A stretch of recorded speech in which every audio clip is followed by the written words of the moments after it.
Hello friends, मैं CA पुरुषोत्तम Agarwal, CA inter और CA final में कॉस्टिंग का फैकल्टी।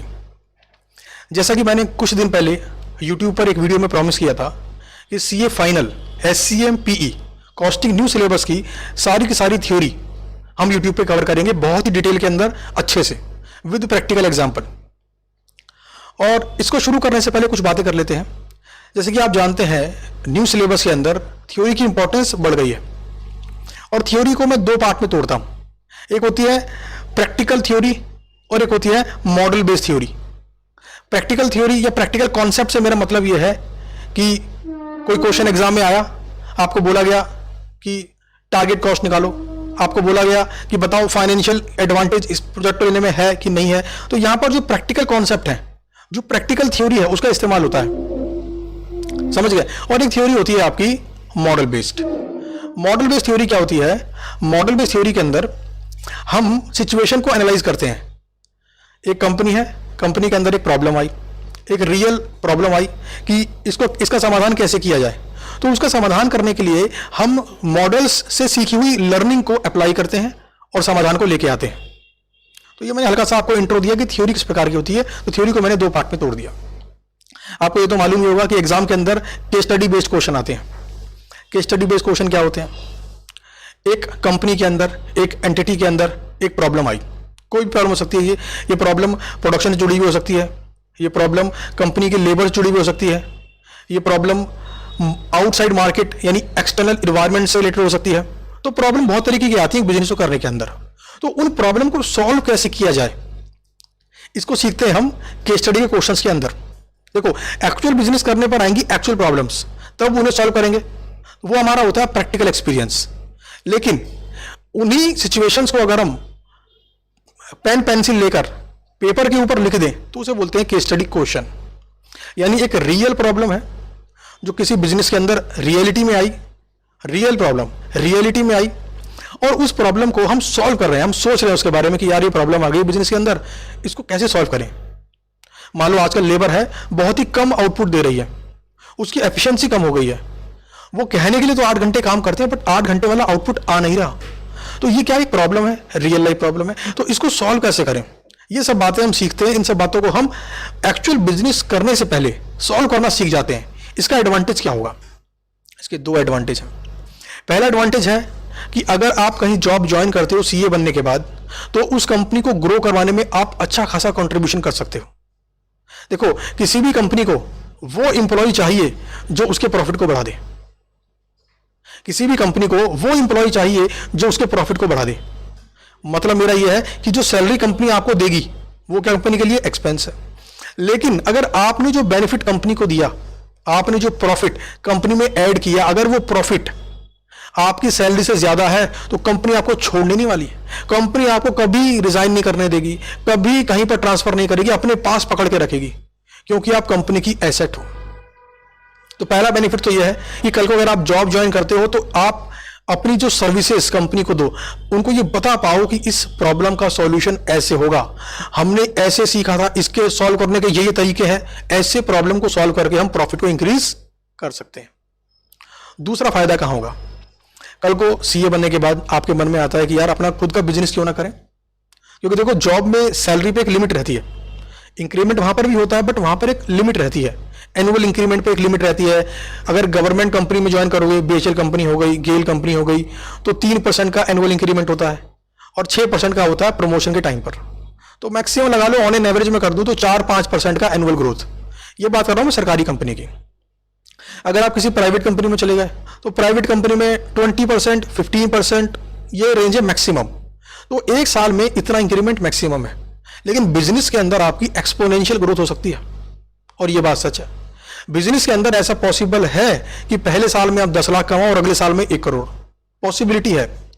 बस ये कौन कमाएंगे 1 करोड़? ये वो लोग कमाएंगे 1 करोड़ जो बिजनेस की प्रॉब्लम को सॉल्व करना जानते हैं, जो डिसीजन लेना जानते हैं। लाइफ के अंदर डिसीजन लेने की बड़ी इंपॉर्टेंस है, और डिसीजन से मेरा मतलब है सही डिसीजन।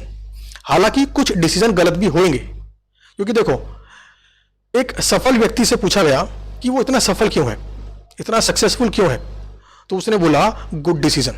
लाइफ में उसने बहुत सारे अच्छे डिसीजन लिए, जिसकी वजह से वो आज लाइफ में सफल है। तो फिर उससे पूछा गया कि जो अच्छे डिसीजन आपने लिए, जो गुड डिसीजन आपने लिए, ये आपने कैसे लिए? तो उसने बोला list of bad experiences and bad decision. यानी वो गलत डिसीजन लेकर उनके आउटकम से सीखा और जो सीख उसको मिली उस सीख को उसने इंप्लीमेंट कर दिया, डिसीजन गुड हो गया। तो एक्चुअल बिजनेस करने से पहले, केस स्टडी के क्वेश्चन को पढ़ के उनको ऐसा मान के कि रियल लाइफ प्रॉब्लम है, ये प्रॉब्लम एक्चुअल में बिजनेस में आई है, सॉल्व करोगे तो मजा आ जाएगा।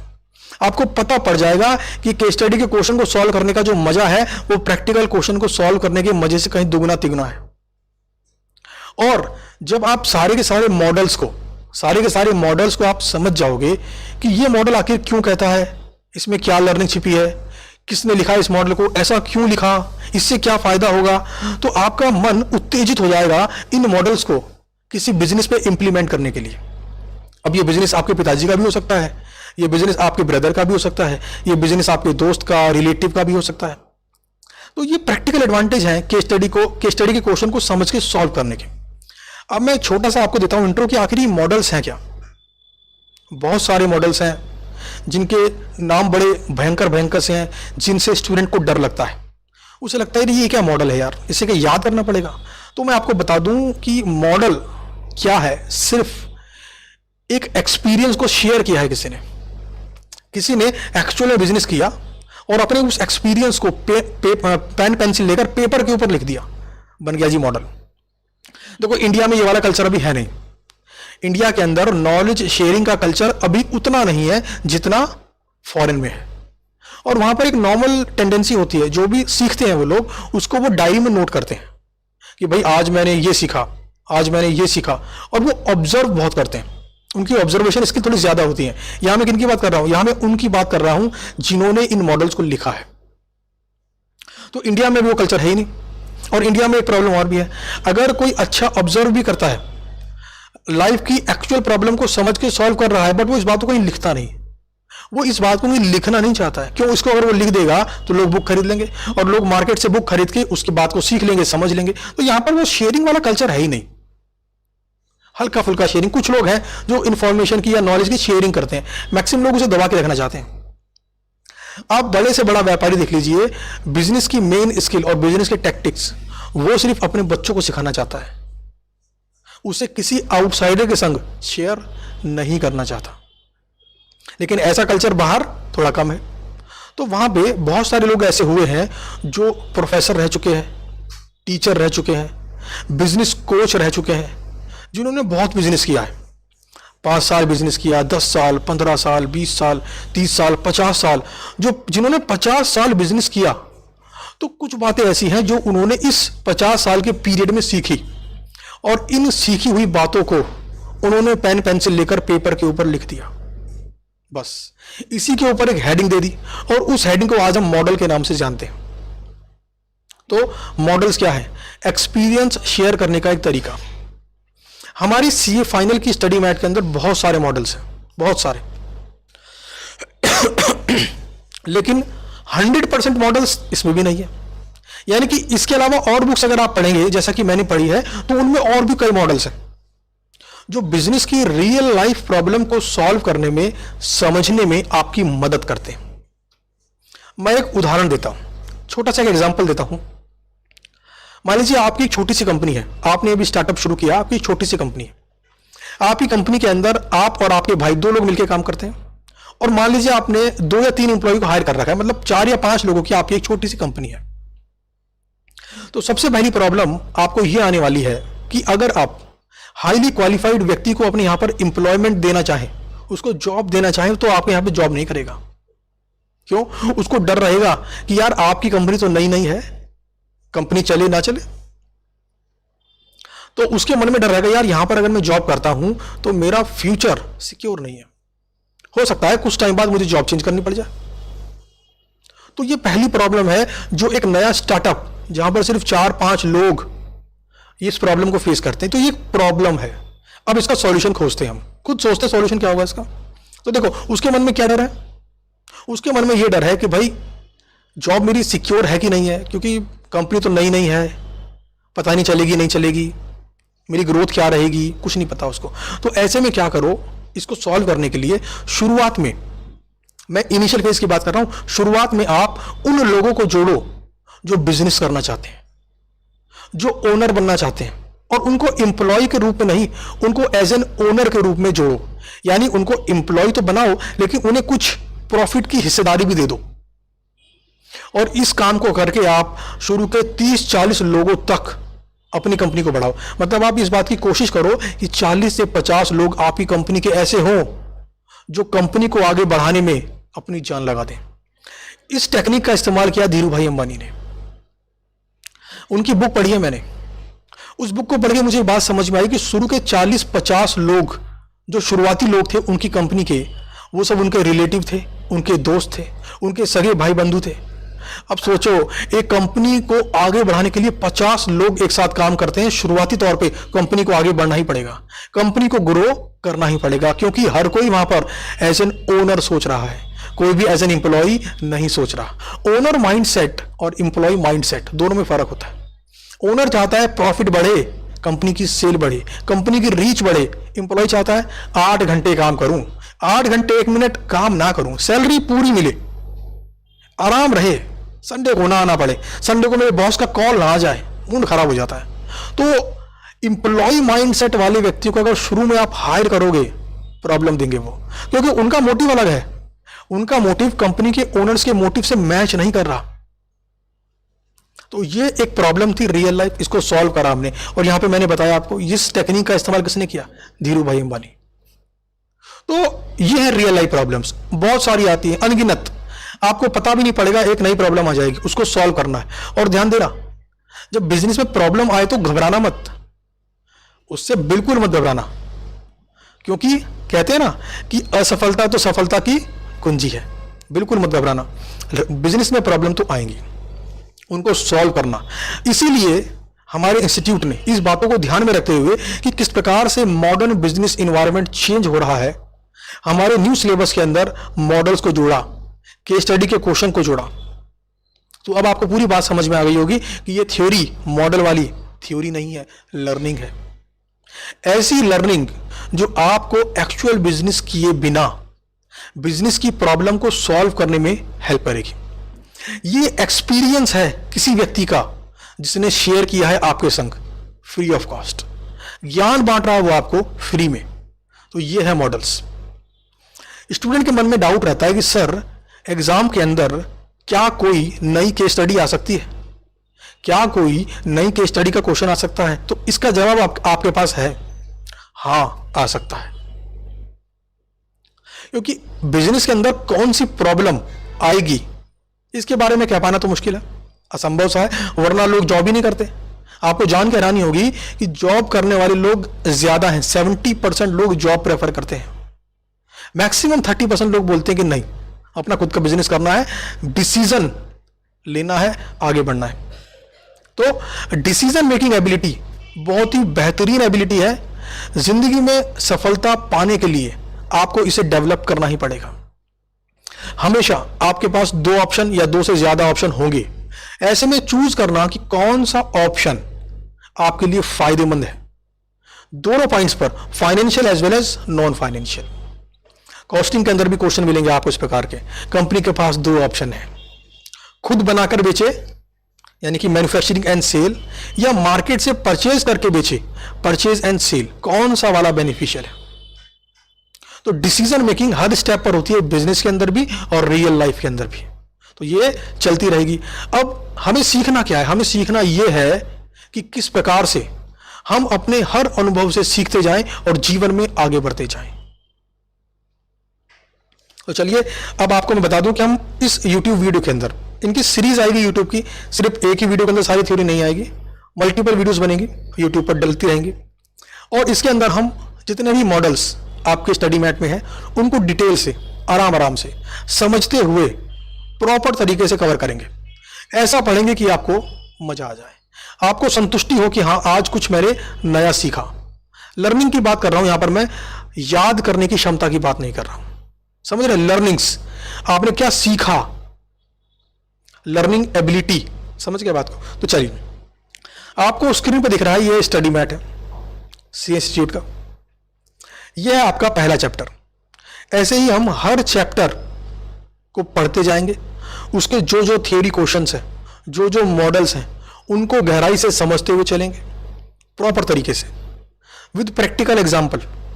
बिल्कुल कि बिजनेस में ये प्रॉब्लम आई थी, ये मॉडल इन्होंने लिखा था, ये मॉडल इन्होंने क्यों लिखा, इससे हमें क्या सीखने को मिला, सारी बातें 100% डिटेल के अंदर कवर करेंगे। और ऐसा पढ़ेंगे कि आप इन मॉडल्स को सिर्फ समझेंगे ही नहीं, इनको फील करेंगे। आपको महसूस होगा यार ये तो बड़े काम की बात बोली है, और इस काम की बात को आप बिजनेस में तो इंप्लीमेंट कर ही सकते हैं, इसको अगर आपने अपनी स्टडी में भी इंप्लीमेंट कर दिया तब भी मजा आ जाएगा। हाँ, इन मॉडल की लर्निंग को आप अपनी स्टडी में भी इंप्लीमेंट कर सकते हो। जैसे अभी हम आगे चलते पढ़ेंगे, मैं एक एग्जांपल देता हूं आपको। एक होता है value chain analysis model. Value chain analysis model, इसके अंदर बहुत डिटेल में पढ़ेंगे। अभी छोटा सा एग्जांपल समझाता हूं आपको। ये क्या बोलता है? ये बोलता है कि वो एक्टिविटीज जिनसे फायदा नहीं है कंपनी को, या तो उन्हें एलिमिनेट कर दो, और अगर एलिमिनेट नहीं कर सकते तो कम तो कर ही दो। सिंपल सी बात बोलता है। अब देखो इसे आप कैसे अपनी स्टडी में इंप्लीमेंट कर सकते हो। जब आप पढ़ाई करने बैठते हो, आपने प्लान बनाया 12 घंटे पढ़ाई करनी है, 14 घंटे पढ़ाई करनी है, 16 घंटे पढ़ाई करनी है, तो आप आइडेंटिफाई करो वो कौन कौन सी एक्टिविटी है जिससे आपके डेली आउटकम पे कोई इंक्रीज नहीं होता, लेकिन फिर भी आप करते हो। तो उनको या तो एलिमिनेट कर दो या मिनिमाइज कर दो। एलिमिनेट कर दो या मिनिमाइज कर दो, कम कर दो पॉसिबल हो तो। जैसे मान लो एक स्टूडेंट है, उसका स्टडी रूम प्रॉपर तरीके से मैनेज नहीं है, कोई किताब यहां रखी हुई है, मान लो कॉस्टिंग की बात करते हैं, कॉस्टिंग की नोटबुक रखी है लेफ्ट में, स्टडी मैट राइट में, सर की बुक बीच में, और पेन पेंसिल कैलकुलेटर ये सब रखे पड़े, लेकिन प्रॉपरली अरेंज नहीं है। जब वो अपने स्टडी रूम के अंदर स्टडी करने के लिए जाएगा, सबसे पहले वो क्या करेगा? सबसे पहले वो इनको अरेंज करेगा। पहले वो ढूंढेगा मेरा कैलकुलेटर कहां है भाई, ये रहा कैलकुलेटर। अरे मेरी बुक कहां है, ये रही बुक। अरे मेरी नोटबुक कहां है, अरे मिल नहीं रही, मिल ये रही मेरी नोटबुक। हाँ सब कुछ आ गया। अरे पानी तो लाना ही भूल गया, पानी लेने चला गया। अब इन सब कामों को कर लेने में अगर 10 मिनट भी उसने लगाए तो ये क्या है? Non value adding activity. Non value adding activity ये एक ऐसी एक्टिविटी है जिसे करने से उसे कोई इंप्रूवमेंट नहीं मिल रहा, उसके डेली आउटकम में कोई इंक्रीज नहीं हो रहा, उसका डेली आउटपुट नहीं बढ़ पा रहा। तो as per value chain analysis model उसे क्या करना चाहिए? इस एक्टिविटी को या तो इलिमिनेट कर दे, या फिर अगर इलिमिनेट नहीं कर सकते, पॉसिबल नहीं है, तो इसे कम तो कर दे। तो उसे यह करना चाहिए कि जो भी सब्जेक्ट है, सब्जेक्ट वाइज सारी बुक्स, सारी नोटबुक, कैलकुलेटर, पेन सब एक जगह रखे। तो इसे क्या कह रहा उसे? देखो pen, pencil, calculator, notebook, book जब एक जगह रखे मिलेंगे तो अपने 10 मिनट वो सेव कर लेगा, टाइम बचेगा उसका। तो उसने क्या करा? एक नॉन वैल्यू एडिंग एक्टिविटी को खत्म कर दिया। यह है फायदा वैल्यू चेन एनालिसिस मॉडल का, बहुत ही सिंपल लैंग्वेज के अंदर। ठीक है, चलिए तो स्टडी मैट निकाल लीजिए आईसीआई की।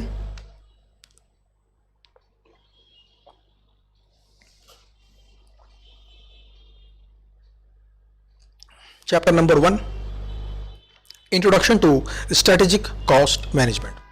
सबसे पहले बात करते हैं इसके नाम की, स्ट्रेटेजिक कॉस्ट मैनेजमेंट। कॉस्ट मतलब पता ही है आपको, खर्चा। मैनेजमेंट मतलब कॉस्ट को मैनेज करो, यानी कि जो खर्चा होने वाला है उसे या तो कम करो, या फिर उसे उसके स्टैंडर्ड से बढ़ने मत दो। या तो उसे कम करो या फिर उसे उसके स्टैंडर्ड अमाउंट से बढ़ने मत दो। यानी कि इंश्योर करो कि एक्चुअल कॉस्ट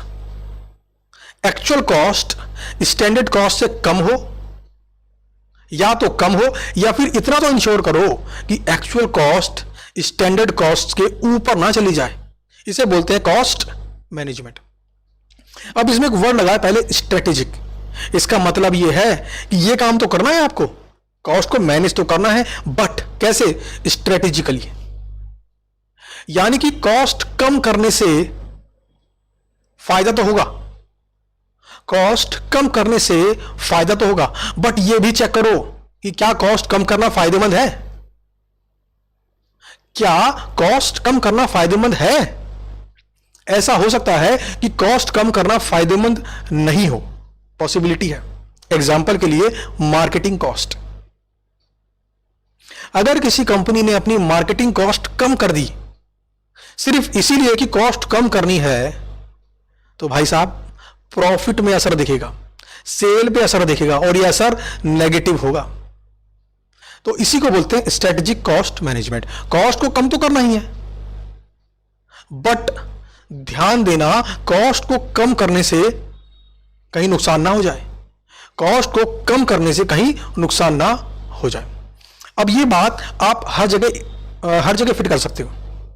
जैसे आपने कहावत सुनी होगी कि सस्ता रोए बार बार और महंगा रोए एक बार। सुनिए आपने ये चीज कि सस्ता रोए बार बार, महंगा रोए एक बार। इसका मतलब क्या है कि कोई सामान अगर आपने मार्केट से सिर्फ इसलिए खरीदा कि सस्ता है, तो हो सकता है आपको महंगा पड़ जाए, उसमें लाइफ ही ना हो।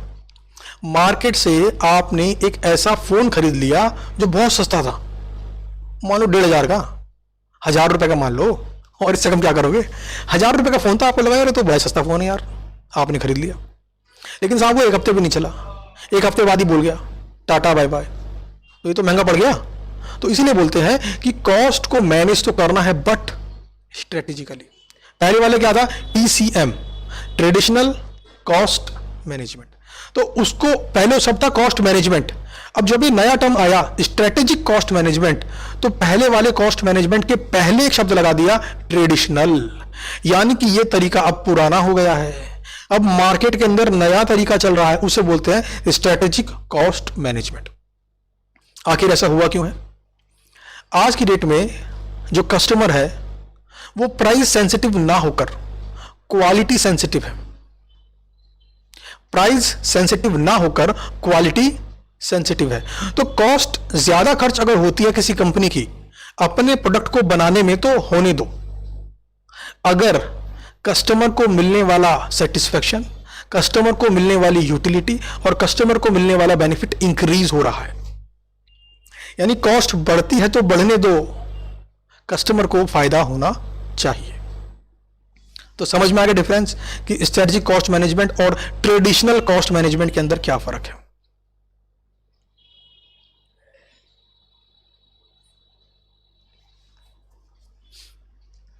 ये आपका TCM, ये पहले सिर्फ क्या था? Cost management. ये ट्रेडिशनल वर्ड को बाद में ऐड किया ताकि SCM और TCM में डिफरेंशिएट किया जा सके। तो इसकी बहुत सारी लिमिटेशन थी जिनकी वजह से SCM का जन्म हुआ। ध्यान देना, कोई भी नया मॉडल या कोई भी नई बात तभी मार्केट के अंदर मशहूर होती है जब पुरानी टेक्निक के अंदर कोई दिक्कत हो, कोई प्रॉब्लम हो। तो ऐसी अगर बात करें ट्रेडिशनल कॉस्ट मैनेजमेंट, तो इसमें कुछ कमियां थी जिनके चक्कर में स्ट्रेटेजिक कॉस्ट मैनेजमेंट को मार्केट में आना पड़ा। यानी कंपनीज को यह मानना पड़ा कि कॉस्ट को मैनेज करने का तरीका पुराना हो चुका है, अब कॉस्ट को स्ट्रेटेजिकली मैनेज करना होगा। तो देखिए, पहला तरीका है, पहला रीजन है आपका cost control and cost reduction. तो TCM क्या बोलता था कि कॉस्ट को कंट्रोल करो और कॉस्ट को रिड्यूस करो, यानी इसका फोकस सिर्फ किस पे रहा? कॉस्ट को कम करो, कम करो, कम करो। अब कॉस्ट को कम करने से प्रॉफिट बढ़ेगा ऐसा मानता है TCM। बट आज के जमाने में कॉस्ट को कम करने से पहले देखना होगा कि कॉस्ट को कम करने से कहीं एडवांटेज या कोई यूटिलिटी जो प्रोडक्ट में थी कहीं वो तो कम नहीं हो गई, और अगर कॉस्ट को कम करने से वो कम हो गई तो कॉस्ट को कम मत करो। जैसा कि मैंने आपको एग्जांपल दिया था मार्केटिंग कॉस्ट।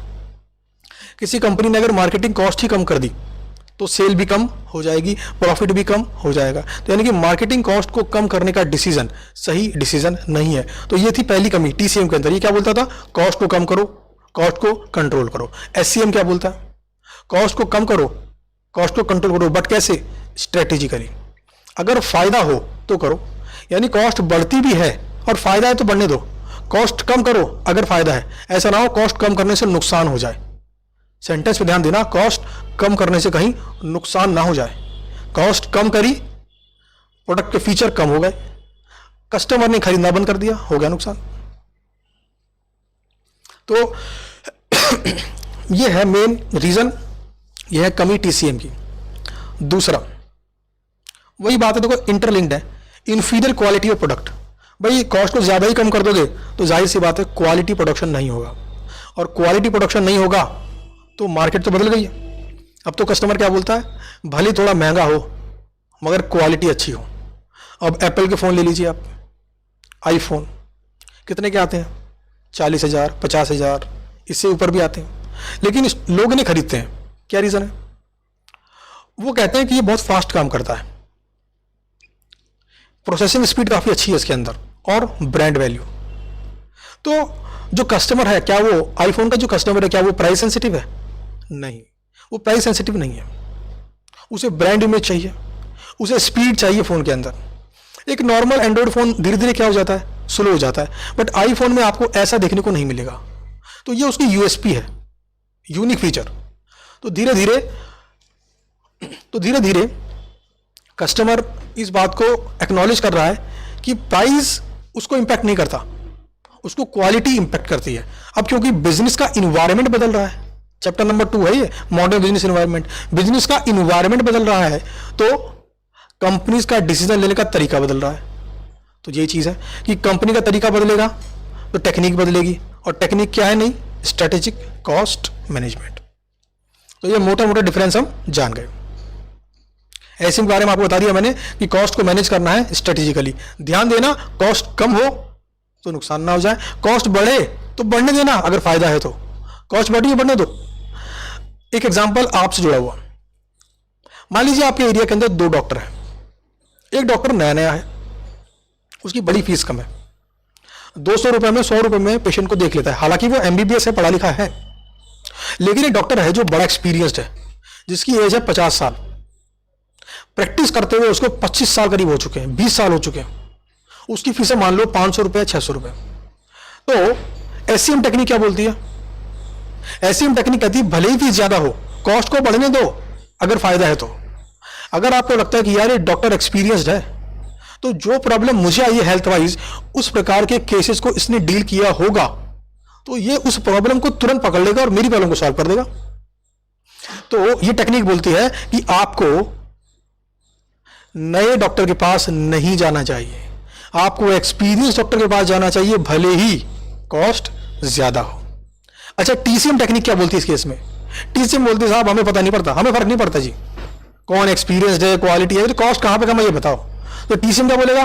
नए डॉक्टर के पास जाओ। अब अगर नए डॉक्टर के पास गए तो वही कहानी कि सस्ता रोए बार बार, महंगा रोए एक बार। तो क्वालिटी पर फोकस होना चाहिए, क्वालिटी एज पर मॉडर्न बिजनेस इन्वायरमेंट, एज पर न्यू कस्टमर इन मार्केट।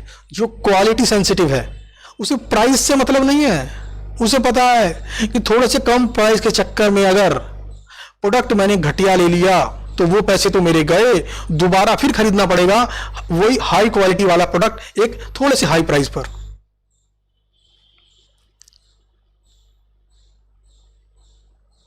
देखिए यहां पर 2 केस दे रखे हैं स्टडी मैट में आपको समझाने के लिए कि क्या डिफरेंस है टीसीएम के अंदर और एससीएम के अंदर, दोनों में क्या फर्क है। देखो केस वन क्या बोलता है? ए manufacturing company does not carry out preventive maintenance of its machineries. इसको मैं कंक्लूड करके बताता हूं आपको डायरेक्टली।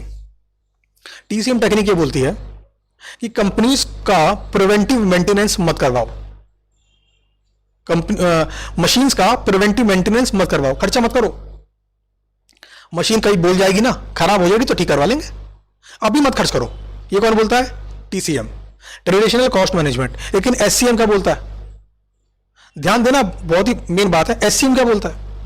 एससीएम बोलता है कि जो खर्चा आप बचा रहे हो प्रिवेंटिव मेंटेनेंस नहीं करवाकर, उसे लिख लो, उसे एक डायरी में लिख लो कि प्रिवेंटिव मेंटेनेंस नहीं करने से भैया इतने पैसे बच गए। अब सोचो कि अगर मशीन गड़बड़ हो गई, मशीन चलते चलते बोल गई, खराब हो गई और उसको ठीक करवाने में 2 दिन लग गए, तो सोचो उस 2 दिन में आपका कितना नुकसान होगा, उस 2 दिन में आपका कितना नुकसान होगा। अब इन दोनों फिगर्स को कंपेयर करो, इस सेकंड फिगर को भी डायरी में लिख लो, अब इन दोनों फिगर को कंपेयर करो।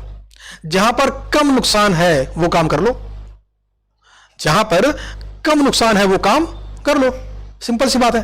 लेकिन ध्यान देना, एससीएम ने ये नहीं बोला खर्चा कम करो, एससीएम ने क्या बोला, कॉस्ट बेनिफिट एनालिसिस करो। सोचो, अभी जो खर्चा आप बचा रहे हो प्रिवेंटिव मेंटेनेंस नहीं करके, अगर मशीन गड़बड़ हो गई, 2 दिन लगे सुधरने में, तो 2 दिन में कितना नुकसान होगा उसको भी डायरी में लिख लो। अब दोनों फिगर्स को कंपेयर करो। अगर आपको लगता है दोनों फिगर को कंपेयर करने के बाद कि प्रिवेंटिव मेंटेनेंस में कम लॉस होगा, कॉस्ट मींस एक प्रकार से लॉस, खर्चा हो रहा है, जेब से पैसा निकल रहा है, तो एक प्रकार से लॉस मान लेते हैं इसको हम समझने के पॉइंट ऑफ व्यू से। हालांकि कॉस्ट और लॉस दोनों डिफरेंट होते हैं।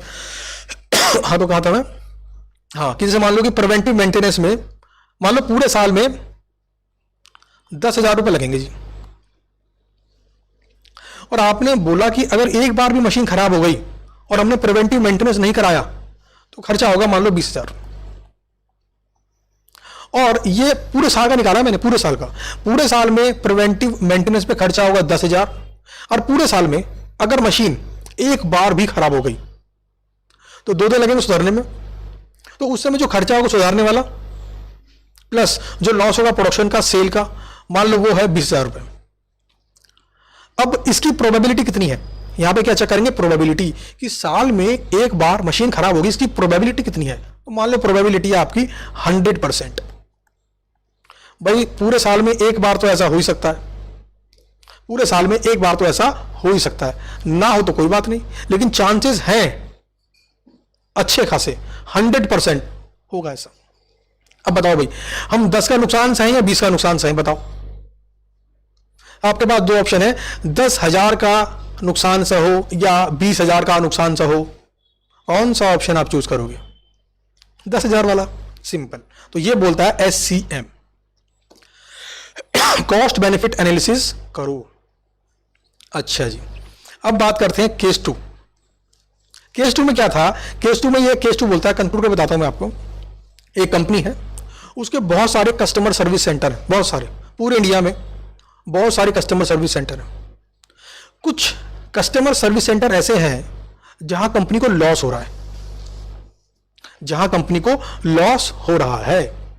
टीसीएम क्या बोलेगा बताओ, एक लेमैन क्या बोलेगा, लॉस हो रहा है ना, बंद करो। लेकिन एससीएम क्या बोलेगा, कॉस्ट बेनिफिट एनालिसिस करो। और ध्यान देना, एससीएम क्या बोलता है, सिर्फ फाइनेंशियल पॉइंट पे करना है, नहीं, नॉन फाइनेंशियली भी चेक करना है। तो अगर टीसीएम की बात माने तो टीसीएम तो बोल देगा लॉस हो रहा है ना आपको, कुछ सेंटर को बंद कर दो। लेकिन एससीएम बोलेगा कि अगर आपने सेंटर को बंद कर दिया तो सोचो, मान लीजिए दिल्ली में 50 सेंटर थे, 20 सेंटर पे लॉस हो रहा था, आपने 20 सेंटर को बंद कर दिया। सोचो इन 20 सेंटर को बंद करने के बाद क्या होगा, वो कस्टमर जो इन 20 सेंटर पे आ रहे थे वो कस्टमर कहां जाएंगे, अब बाकी के बचे हुए 30 सेंटर पे।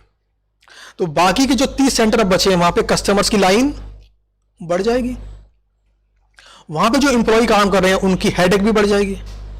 भाई जब ज्यादा इंक्वायरी आएंगी, ज्यादा कस्टमर आएगा, प्रॉब्लम हो जाएगी, सबको टैकल कर पाना मुश्किल हो जाएगा, कस्टमर का वेटिंग टाइम बढ़ जाएगा, कस्टमर का वेटिंग टाइम बढ़ जाएगा, कस्टमर को बहुत वेट करना पड़ेगा। अच्छा अब सोचो, आपने एक कंपनी का फोन लिया, फोन में दिक्कत आ गई, मान लो आवाज वॉइस में प्रॉब्लम आ गई है, आप कस्टमर केयर सेंटर पे पहुंचे, आपने टाइम निकाला स्पेसिफिकली कि यार आज जाना पड़ेगा फोन को दिखाने के लिए, आप वहां पहुंचे और आपने देखा रे बाप यहां तो लंबी लाइन लगी पड़ी है। सबसे पहला विचार आपके मन में क्या आएगा, यार ये फोन क्यों ले लिया मैंने, ये फोन क्यों ले लिया मैंने, ये तो बड़ा गड़बड़ है यार, आवाज हल्की सी खराब क्या हो गई, मैं सर्विस सेंटर में गया, यहां तो लंबी लाइन है, मेरा पूरा दिन लगेगा यहां पर, और मैं चार्टर्ड अकाउंटेंट हूं भाई, पूरा दिन वहां कैसे दे दूं अपना, मेरे पास और भी इंपॉर्टेंट काम है। कॉस्ट बेनिफिट एनालिसिस, पुरुषोत्तम सर ने बताया था एससीएम टेक्निक, मैंने करके देखा था, सेंटर पे जाऊंगा इतना खर्चा होगा, सेंटर पे जाऊंगा इतना खर्चा होगा, पूरा दिन लगेगा मगर, और उस पूरे दिन में जो मैं कमा पाता उसमें इतना नुकसान होगा। बताओ कौन सा ऑप्शन चूज करूं, बताओ। तो ये होगा तो क्या बोलेगा स्टूडेंट, सॉरी चार्टर्ड अकाउंटेंट हो गया, क्या बोलेंगे साहब, सीए साहब क्या बोलेंगे, अब सीए साहब बोलेंगे यार इस फोन को तो हटा भैया, आर्टिकल को भेजो अगर वहां पे कम टाइम लगता है तो, और दोबारा इस फोन को मत खरीदना, और अपने सभी इंप्लॉइज को, दोस्तों को बोल दो कि भैया इस कंपनी का फोन मत खरीदना, पूरी दिल्ली में बड़े कम सर्विस सेंटर है इसके, तो यार हल्की सी भी दिक्कत अगर आ गई तो भाई साहब पूरा दिन लग जाएगा आपका वहां पर। तो क्या हुआ, कंपनी ने उन 20 सेंटर को बंद करने से पहले सोचा कि इसका इंपैक्ट कंपनी की ब्रांड वैल्यू पे पड़ सकता है, इसका इंपैक्ट कंपनी के फ्यूचर सेल्स पे पड़ सकता है, इसका इंपैक्ट कस्टमर के ऊपर नेगेटिव पड़ सकता है। तो हो सकता है लॉस को इनकर करने के बाद भी कंपनी उन सेंटर्स को कंटिन्यू ऑपरेट करती रहे। देखो अगर यहां पर बात करें फाइनेंशियली, तो फाइनेंशियली तो लॉस है, बट एससीएम क्या बोलता है, डिसीजन मेकिंग सिर्फ फाइनेंशियली नहीं होती साहब, नॉन फाइनेंशियली फैक्टर को भी कंसीडर करना पड़ता है। तो नॉन फाइनेंशियल फैक्टर क्या बोलते हैं आपके यहां पर, नॉन फाइनेंशियल फैक्टर आपके यहां पर ये बोल रहे हैं कि कंपनी की ब्रांड इमेज खराब हो जाएगी, सेल पे असर पड़ जाएगा, कस्टमर डिससेटिस्फाइड हो जाएगा, तो सेंटर कंटिन्यू रखो। इसे मार्केटिंग कॉस्ट मान लो आपके मार्केटिंग कॉस्ट है ये। तो देखा आपने, लॉस होने के बाद भी कंपनी अपने उन लॉस मेकिंग सेंटर्स को कंटिन्यू करती है ताकि उसकी ब्रांड वैल्यू बने। तो समझ में आया केस 2 आपको। चलिए आगे बढ़ते हैं। नीचे कमेंट करके बताओ आपको पढ़ने में मजा आ रहा है कि नहीं आ रहा है।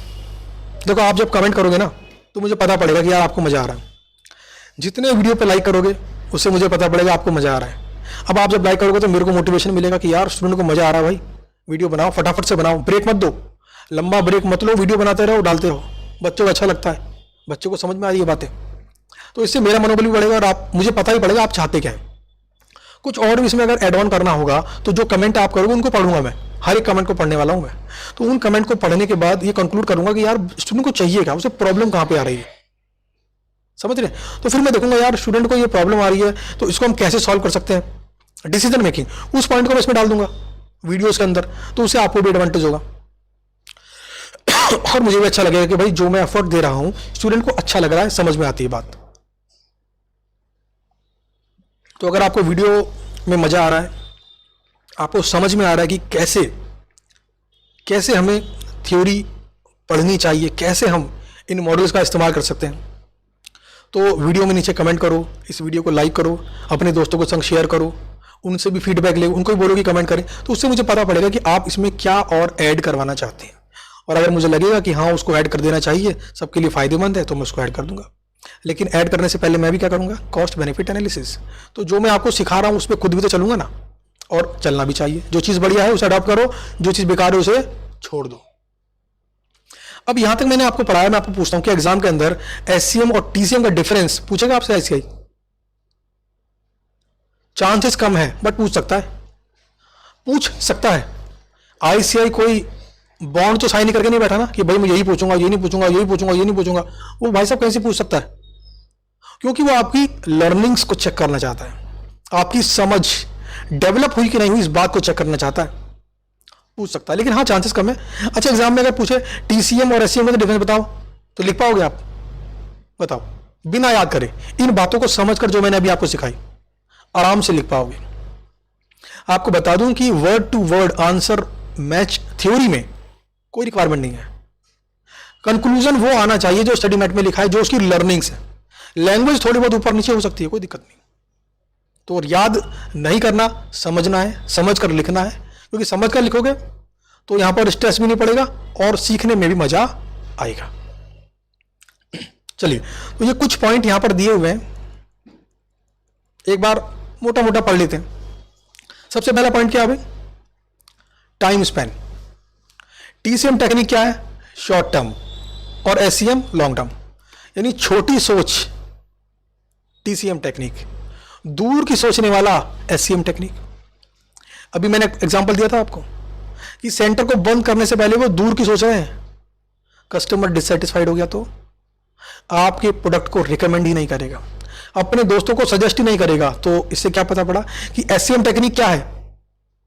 दूर की सोच, और टीसीएम छोटी सोच। वो डायलॉग सुना होगा आपने, छोटी सोच और पैर में मोच, हमेशा दुखदाई रहती है। दूसरा पॉइंट है फोकस। टीसीएम है इंटरनल, किसकी बात करता है? कॉस्ट कम करो, कॉस्ट कम करो, कॉस्ट को बढ़ने मत दो, कॉस्ट कम करो, कॉस्ट कम करो। जबकि एससीएम क्या बोलता है? कॉस्ट कम करने पर कहीं नुकसान ना हो जाए, चेक करो। यानी कि ये internal as well as external चीजों को भी कंसीडर करता है। अगर मार्केटिंग कॉस्ट कम कर दी तो सेल पर असर पड़ जाएगा, और सेल पे असर पड़ गया तो कंपनी का अस्तित्व खत्म हो सकता है भाई साहब। कंपनी गायब हो सकती है मार्केट से, और कंपनी अगर मार्केट से गायब होगी तो करो कॉस्ट कम, ये कोई बात थोड़ी हुई। तो yes, internal as well as external दोनों फैक्टर पे जोर देता है आपका SCM technique. Third point, cost driver concept based on volume of product. ध्यान देना जरा, कॉस्ट ड्राइवर क्या होता है पहले मैं आपको ये बता देता हूं। अच्छा, कार ड्राइवर तो जानते होंगे ना आप, ड्राइवर जो कार चलाए, ड्राइवर जो कार चलाए। अच्छा, कॉस्ट ड्राइवर क्या होगा फिर? ड्राइवर जो कॉस्ट चलाए। अब कॉस्ट चलने का मतलब क्या है भाई? कॉस्ट तो बढ़ती घटती है ना। हाँ, तो जो कॉस्ट बढ़ाए या जो कॉस्ट घटाए उसे बोलते हैं कॉस्ट ड्राइवर। तो टीसीएम क्या बोलता है? वॉल्यूम है कॉस्ट ड्राइवर। क्वांटिटी ज्यादा प्रोड्यूस करोगे टोटल कॉस्ट बढ़ जाएगी, क्वांटिटी कम प्रोड्यूस करोगे टोटल कॉस्ट घट जाएगी। किसने बोला ये? टीसीएम ने बोला ये।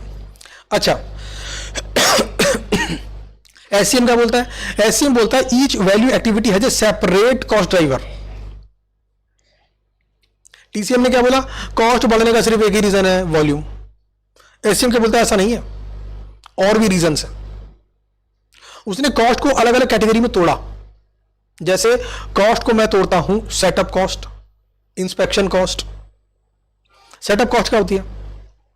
जब सुबह सुबह मशीन को आके इंप्लॉय ऑन करता है ना, तो 5 मिनट 10 मिनट लगते हैं उसे ऑन होने के अंदर।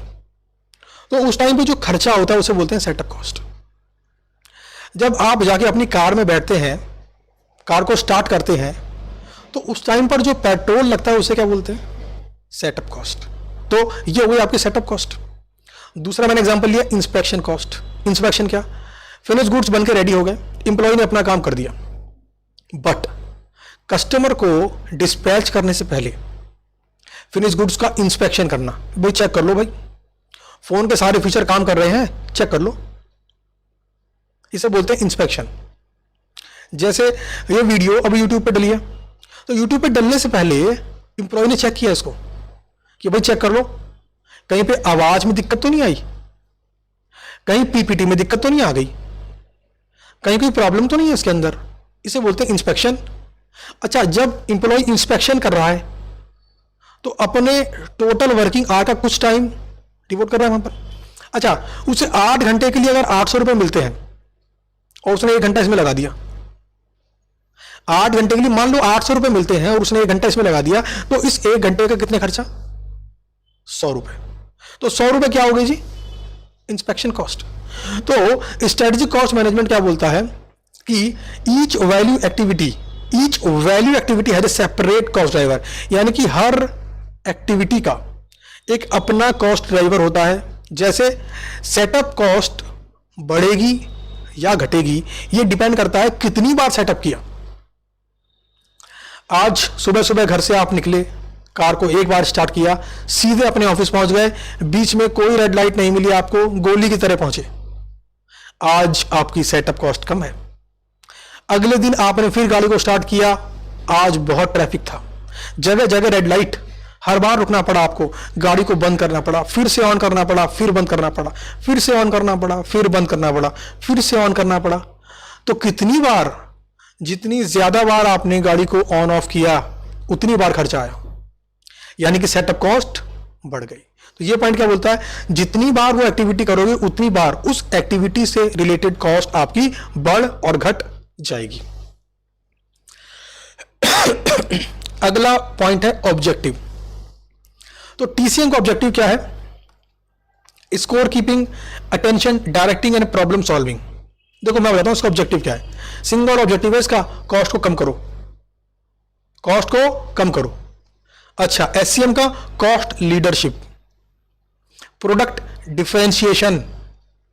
ये दोनों वर्ड बहुत ही अच्छे वर्ड हैं, इनको बड़े ध्यान से समझना चाहिए आपको।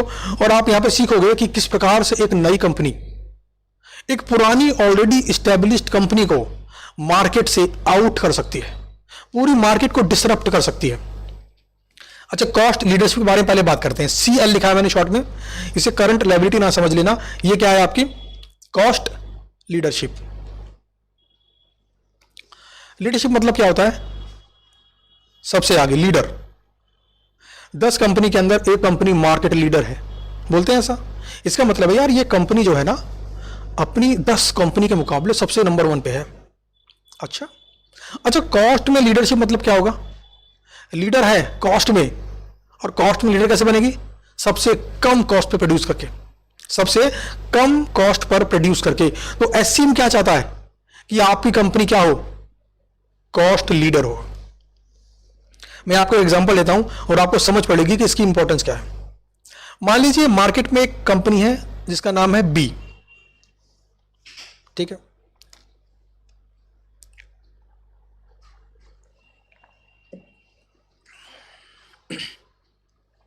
मार्केट में कंपनी, इसका नाम क्या है? बी। मान लेते हैं ये कंपनी क्या बनाकर बेचती है? मान लीजिए ये कंपनी पेन, बहुत ही बेसिक एग्जांपल है, पेन बनाकर बेचती है। इसका पेन बहुत ही बढ़िया पेन है, जेल पेन है, लिखने में मजा आता है, बड़ा स्मूथ चलता है, मजा आता है पेन को लिखने में। मान लीजिए ये बेचती है पर पेन 10 रुपए का। कितने का? 10 रुपए का। इसमें मान लेते हैं इसका प्रॉफिट है 1 रुपया। कितना प्रॉफिट है इसका? 1 रुपया। तो कॉस्ट कितनी है इसकी? 9 रुपए। कॉस्ट कितनी? 9 रुपए। और मान लीजिए ये भी कंपनी है, इसके पास मैक्सिमम मार्केट शेयर है, यानी कि पूरे इंडिया के अंदर जितने पेन बिकते हैं सबसे ज्यादा पेन इसी कंपनी के होते हैं। यानी कि अगर पूरी इंडिया में 1 लाख पेन बिकते हैं जो इसके प्रोडक्ट से सिमिलर हैं, तो मान लेते हैं कि 80,000 पेन ये कंपनी बेचती है, यानी इसका 80% मार्केट शेयर है। कितना? 80%। अब ऐसी बड़ी कंपनी को जिसने मार्केट के अंदर अपनी ऑथोरिटी गाड़ रखी है, कोई कंपनी से बीट नहीं कर पाती। ऐसे रीजनेबल रेट पर ऐसे बेस्ट क्वालिटी का पेन ये मार्केट में अपने कस्टमर को ऑफर करती है कि कॉम्पिटिटर इससे कंपेयर नहीं कर पाता। अब सोचो जरा, कल को आपने एक कंपनी बनाई, आपके मन में आया कि यार इस कंपनी को फेल करना है। फेल गलत वर्ड होगा, मान लीजिए इस कंपनी को बीट करना है, हमें इस कंपनी के मार्केट शेयर को छीनना है। तो कॉस्ट लीडरशिप टेक्निक क्या बोलती है? ये बोलती है कि आप कुछ ऐसा चमत्कार कर दो, आप कुछ ऐसा चमत्कार कर दो कि आपकी पर पेन कॉस्ट आ जाए 8 रुपए। आप कुछ ऐसा चमत्कार कर दो कि आपकी पर पेन कॉस्ट आ जाए 8 रुपए। अब ये चमत्कार कैसे होगा? चमत्कार का मतलब क्या है? चमत्कार का मतलब है कोई ऐसी टेक्निक लगाओ इस पेन को बनाने में कि आपकी पर पेन कॉस्ट कम हो जाए। ये टेक्निक क्या हो सकती है? देखो, चेक करो कंपनी भी कौन सी टेक्निक का इस्तेमाल करती है, लेबर ओरिएंटेड या कैपिटल इंटेंसिव। अगर ये कंपनी लेबर ओरिएंटेड है तो आप बन जाओ कैपिटल इंटेंसिव। मशीनें खरीद लो बाहर से जो ऑटोमेटिक पेन को बनाए, रिफिल को पेन के खांचे में फिट करें, पेन को तैयार करें, आपका ब्रांडिंग चिपकाए, पेन मार्केट में निकल जाए। तो कुछ भी करो, आपको मार्केट को अगर डिसरप्ट करना है तो आप ऐसा कोई चमत्कार करें कि कॉस्ट पड़े आपको 8 रुपए। अब देखो गेम, 8 रुपए की कॉस्ट पड़ी है इस कंपनी को।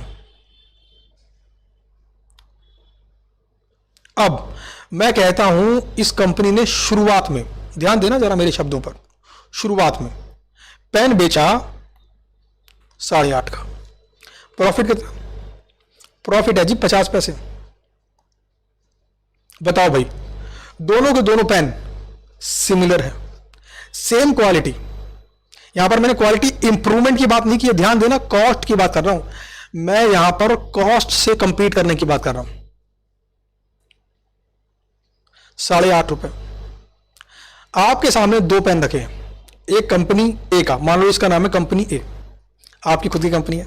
एक कंपनी और एक कंपनी बी, दोनों पेन की क्वालिटी सेम, दोनों के दोनों जेल पेन, दोनों के दोनों स्मूथ चलते हैं, लिखने में मजा आ जाता है। आप बताओ, एक पेन 8.5 का, एक पेन 10 रुपए का, कौन सा पेन खरीदेंगे आप? नीचे कमेंट करके बताओ कौन सा पेन खरीदेंगे आप। आप 8.5 रुपए वाला पेन खरीदेंगे। 8.5 रुपए वाला पेन खरीदेंगे, इसका मतलब क्या हुआ? आपने 10 रुपए का पेन नहीं खरीदा। तो जैसे आपने 8.5 का पेन खरीदा, जो लोग कंपनी बी का पेन खरीद रहे थे, धीरे धीरे क्या होगा? कंपनी बी के पेन को छोड़कर वो कंपनी ए का पेन खरीदना चालू करेंगे। अब कंपनी बी की मार्केट शेयर नीचे और नीचे और नीचे, इतना नीचे आ जाएगी कि हो सकता है ये कंपनी मार्केट से आउट हो जाए। अच्छा मुझे ये बता दो आप, क्या कंपनी बी कंपनी ए से कॉम्पीट कर सकती है? बताओ, क्या कंपनी बी कंपनी ए से कॉम्पीट कर सकती है? वीडियो को पहले पॉज करके बताओ और कमेंट में लिख के बताओ, क्या कंपनी बी कंपनी ए को बीट कर सकती है सेलिंग प्राइस के ऊपर? वीडियो को यहीं कहीं पॉज करो और नीचे पहले कमेंट करो, उससे मुझे मालूम पड़ेगा आपको बात समझ में आ रही कि नहीं आ रही है। अब सुनो जवाब, नहीं कर सकती। कंपनी बी की पर पेन कॉस्ट कितनी है? 9 रुपए। कंपनी ए का सेलिंग प्राइस कितना है? 8.5 रुपए। क्या कोई भी कंपनी अपनी कॉस्ट से कम सेलिंग प्राइस पर सेल करके सरवाइव कर सकती है? Not possible, impossible. धीरे धीरे लॉस बढ़ता जाएगा और वो कंपनी के पूरे कैपिटल को खा जाएगा, कंपनी खत्म। इसे कहते हैं कॉस्ट लीडरशिप। ये पॉइंट है स्ट्रेटेजिक कॉस्ट मैनेजमेंट का, ये ऑब्जेक्टिव है स्ट्रेटेजिक कॉस्ट मैनेजमेंट का। समझ में आई बात? अभी मैंने किसकी बात करी है? Cost leadership. यानी कॉस्ट में कंपनी ए ने लीडरशिप हासिल कर ली। एक्चुअल बिजनेस करने से पहले आपको यह पता होना चाहिए कि आपके कॉम्पिटिटर की कॉस्ट कितनी है, और आपको कुछ ऐसा करना है चमत्कार कि आपका सेलिंग प्राइस उसकी कॉस्ट से कम हो और आप प्रॉफिट कमा रहे हो। 1 महीने के अंदर आपको इंपैक्ट दिखना शुरू हो जाएगा। 1 महीने के अंदर। इस बात का चैलेंज है, इस बात की गारंटी है। तो यह था हमारा कॉस्ट लीडरशिप। मजा आया कि नहीं आया? अगर मजा आया है तो वीडियो को यहां पर लाइक करें, नीचे कमेंट करके बताएं कि हाँ सर मजा आ गया। जिस डिटेल में आप पढ़ा रहे हो मजा आ रहा है सर, वीडियो देखने में मजा आ जाता है और डीपली समझ में आ रही है बातें। मैं सिर्फ सुन नहीं रहा हूं, फील कर रहा हूं। कैसा लग रहा है लोग? मैं सिर्फ सुन नहीं रहा हूं, फील कर रहा हूं। तो एक्चुअल में अगर आप लर्निंग्स को फील करोगे तो इंप्लीमेंट करना आसान रहेगा। यानी कि ये लर्निंग्स आपके तन बदन में समा चुकी है। अब आपकी अंदर ये लर्निंग्स समा चुकी है, आपकी समझ डेवलप हो गई है। अब बात करते हैं अगले पॉइंट की, प्रोडक्ट डिफरेंशिएशन। पहला पॉइंट क्या था? कॉस्ट पर लीडरशिप हासिल करो, अपना सेलिंग प्राइस कॉम्पिटिटर की कॉस्ट से कम कर दो और प्रॉफिट कमाओ 1 महीने के अंदर। 1 महीना कहां से आया ये मैंने बताया। 1 महीने के अंदर आपका कॉम्पिटिटर हिल जाएगा, उसको समझ नहीं आएगी आपने किया क्या है, मार्केट से आउट। अब बात करते हैं प्रोडक्ट डिफरेंशिएशन। यहां पर क्वालिटी इंप्रूवमेंट की बात करेंगे हम। ध्यान देना, प्रोडक्ट डिफरेंशिएशन, डिफरेंशिएट कर दो प्रोडक्ट को, प्रोडक्ट को डिफरेंशिएट कर दो। जो प्रोडक्ट मार्केट में ऑलरेडी बिक रहा है, आपका प्रोडक्ट कस्टमर के मन में एक अलग इमेज रखता हो, आपके प्रोडक्ट से मिलने वाली क्वालिटी कॉम्पिटिटर के प्रोडक्ट से मिलने वाली क्वालिटी से बेहतर हो, तो साहब झंडे गाड़ दिए आपने। डिफरेंशिएट कर दो। अब यहां पर क्या होगा?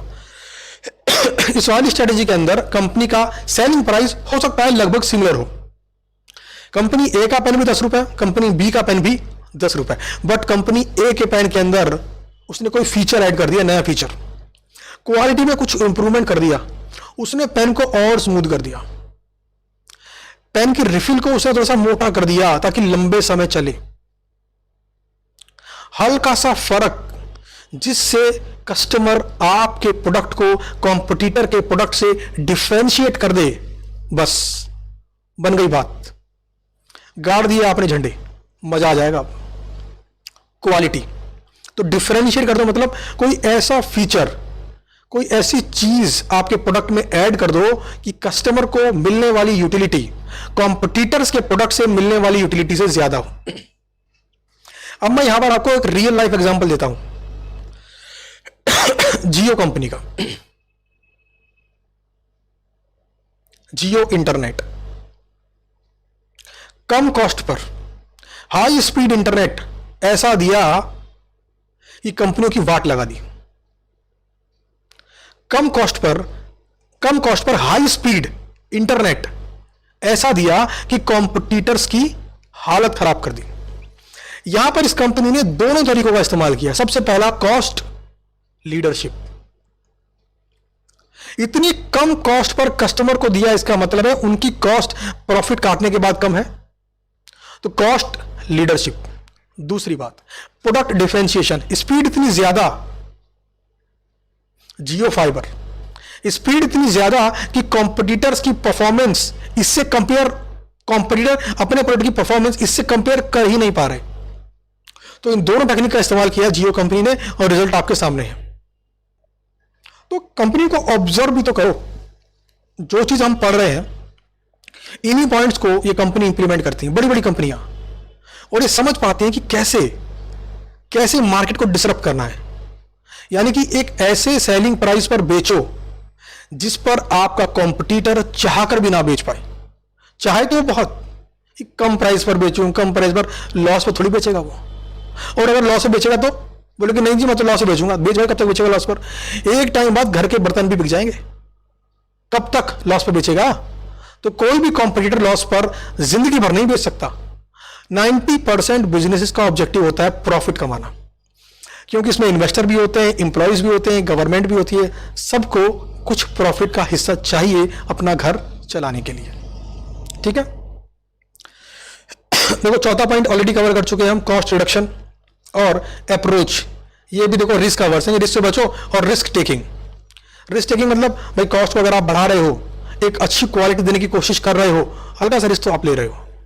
कस्टमर की एक्सेप्टेंस का तो आपको इंतजार रहेगा।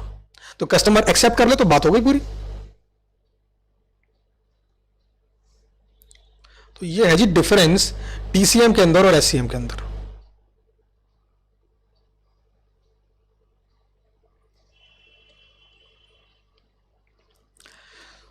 तो लगभग आज का समय तो हो चला है। हमें चलो अगले लेक्चर में करेंगे, अगली वीडियो में करेंगे वैल्यू चेन एनालिसिस मॉडल। हालांकि इसके बारे में थोड़ा सा मैंने आपको बताया है। तो देखो ये थी आपकी पहली वीडियो, और मैं समझता हूं कि आपको मजा आया होगा, और मजा आना भी चाहिए। चीजों को रटने से मजा नहीं आता, समझने से मजा आएगा। कॉस्टिंग न्यू सिलेबस के अंदर मॉडल्स और केस स्टडी क्वेश्चन इसीलिए डाले गए हैं ताकि आपकी डिसीजन मेकिंग एबिलिटी डेवलप हो। डिसीजन देखो हर पल लेना पड़ता है, हर समय। आपने एक टाइम पहले डिसीजन लिया होगा कि यार सीए करें कि एमबीए करें, सोचा होगा ना आपने। सीए करें कि सीएस करें या सीएमए करें, सोचा होगा ना आपने। तो आपने डिसीजन लिया। आपने डिसीजन कैसे लिया होगा? आपने ऑब्जर्व किया होगा। आपने ऑब्जर्व किया होगा। मैं जरा पानी पी लेता हूं।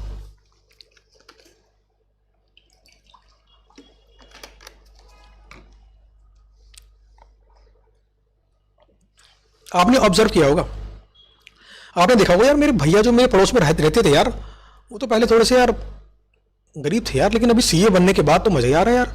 उन्होंने घर को ठीक करवा लिया यार, नई गाड़ी लेकर आ गए, आईफोन लेके घूमते रहते हैं, और अपने पेरेंट्स को एक फॉरेन ट्रिप लगवा दी उन्होंने। अच्छा, इतना मतलब सीए करने से बंदे का फ्यूचर हो जाता है। तो इस बात ने आपको मोटिवेट किया होगा। आपने ऑब्जर्व किया कि यार इनके पास तो थोड़े कम पैसे थे, क्योंकि सीए कोर्स एक ऐसा इफेक्टिव कोर्स है जो कम कॉस्ट पर आपको वो चीज दे सकता है जो एमबीए में लाखों रुपए खर्च करने के बाद भी आपको मिलेगी, कोई गारंटी नहीं। समझ? तो इतनी कम कॉस्ट पर तो आपने क्या किया होगा? मन ही मन, जाने अनजाने में आपने किया है कॉस्ट बेनिफिट एनालिसिस। आपने सोचा है कि यार इसमें, हाँ यार 5 साल तो लग सकते हैं इसके अंदर। अच्छा, इसमें इतना खर्चा भी होगा, कोचिंग कितनी फीस लगती है, इतने पैसे होंगे। अच्छा, पहली सैलरी इतनी है मार्केट के अंदर। सर्च किया होगा आपने गूगल पर कि भाई एवरेज सैलरी क्या है सीए की, फ्रेशर की एवरेज सैलरी, आपने कंपेयर किया होगा। फिर आपको लगा होगा यार कि इन्वेस्टमेंट की, क्योंकि ये भी क्या है, एक इन्वेस्टमेंट है। आपके पास 2 ऑप्शन थे, सीए करें इतना इन्वेस्टमेंट, रिटर्न मिलेगा आपको 5 साल बाद, एमबीए करें इतना इन्वेस्टमेंट, रिटर्न मिलेगा आपको 2 साल के बाद या 3 साल के बाद। तो आपने कंपेयर किया होगा कि यार आपके पास कितना फंड है। फिर आपने सोचा होगा यार कि ज्यादा ग्रोथ तो यार सीए में दिख रही है, फीस भी कम है यहाँ पर, यानी कम इन्वेस्टमेंट। कम इन्वेस्टमेंट मतलब कम रिस्क। डूबेगा तो क्या डूबेगा, डूब जाएगा इन्वेस्टमेंट, लेकिन इसका बेनिफिट ज्यादा है भाई। इसका बेनिफिट ज़्यादा है। और ICAI जो हमारा भगवान है वो इस बात को इंश्योर करता है कि आप सीए बनने के बाद आपकी मार्केट में डिमांड हो। आप में इतनी स्किल्स वो डेवलप करना चाहता है कि जब आप सीए बन जाए ना तो कंपनी आपके घर पे खड़ी हो कि साहब ये अपॉइंटमेंट लेटर, कब से ज्वाइन कर रहे हो आप बताओ, सैलरी क्या दूँ सर आपको। तो ये चीज़ चाहता है हमारा ICAI। तो आपने डिसीजन तो लिया और वही कहानी में यहाँ पे सीख रहे हैं। अब हम बड़े हो रहे हैं, अब हम सीख रहे हैं बिजनेस करना। कल को आप में से कुछ लोग सीए बनने के बाद बिजनेस करने का डिसीजन लेंगे। तो बिजनेस करने से पहले इस बिजनेस को करना फायदेमंद होगा कि नहीं होगा, अगर आपको मालूम पड़ जाए तो मजा नहीं आ जाएगा। आपको पहले से मालूम पड़ गया यार कि इस बिजनेस को करने में यार ये रिस्क है, तो आपको ऐसा नहीं लगता कि उस रिस्क को पहले आप सोचोगे कि इस रिस्क को मैं कैसे हटाऊं। एक व्यक्ति है मिस्टर माइकल पॉटर, व्यक्ति है मतलब अभी वो जिंदा है, बड़े अनुभवी व्यक्ति है मिस्टर माइकल पॉटर। देखो मैंने माइकल जैक्सन नहीं कहा और ना ही मैंने बोला हैरी पॉटर, मैंने क्या बोला, माइकल पॉटर। इतने गुणी व्यक्ति हैं ये, मतलब इतने ज्यादा, लंबे समय तक बिजनेस कोच रहे, प्रोफेसर रहे, बहुत सारी किताबें लिखी हैं, इतनी नॉलेज शेयर की है इस व्यक्ति ने, इतने गुणी व्यक्ति हैं ये कि इनकी जितनी प्रशंसा की जाए कम है। इन्होंने लिखा है 5 फोर्सेस मॉडल। 5 फोर्सेस मॉडल, नाम पे मत जाओ यार, बताता हूं। इन्होंने 5 पॉइंट लिखे हैं और ये क्या बोलते हैं, बिजनेस करने से पहले उस बिजनेस को इन 5 पॉइंट पर इवेल्युएट कर लो। करने से पहले जेब से आपने अठन्नी भी नहीं लगाई अभी तक।